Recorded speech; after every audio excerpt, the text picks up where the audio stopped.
দাদা মা মা তুমি বাবা তুমি এখানে এলে কি করে মা? তোমাকে একটা সাপে দংশন করেছে। কোথায় কোথায় সাপ? তুমি তুমি মিথ্যে বলছো মা।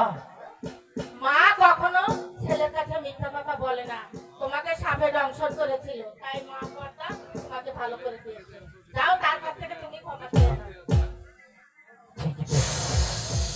পদ্মা মা চলো না মা, আমরা দুজন মিলে পদ্মা মার কাছে ক্ষমা চেয়ে নিই। পদ্মা মা আমাদেরকে ক্ষমা করে দাও।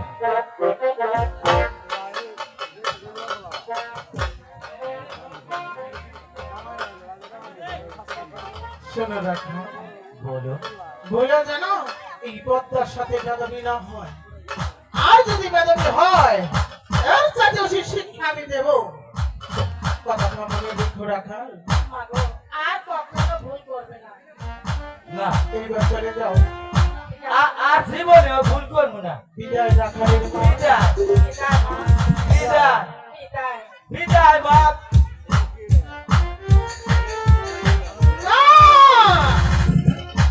আমি আর বাড়িতে বসে থাকবো না। আমার পিতার কথা মতো আমি এখন চলে যাবো চম্পাইনগর, 14 শতকের বাড়িতে। তুমি 14 শতকের এই বিশ্বকত বড় শহরে আমাকে যে বিন্দু স্বীকার করে কিনা একটি করে বাড়ি তোলা যায় কিনা, আর বিলম্ব না করে এক্ষুনি রওনা হবো চম্পাইনগর 14 শতকের বাড়িতে। ওরে চল যে মহাকায় মায়া মায়া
চম্পাইনগরে এসেছি। দেখি চন্দ্র সদাগর বাড়ি আছে কিনা। বাড়ি আছেন সদাগর মশাই?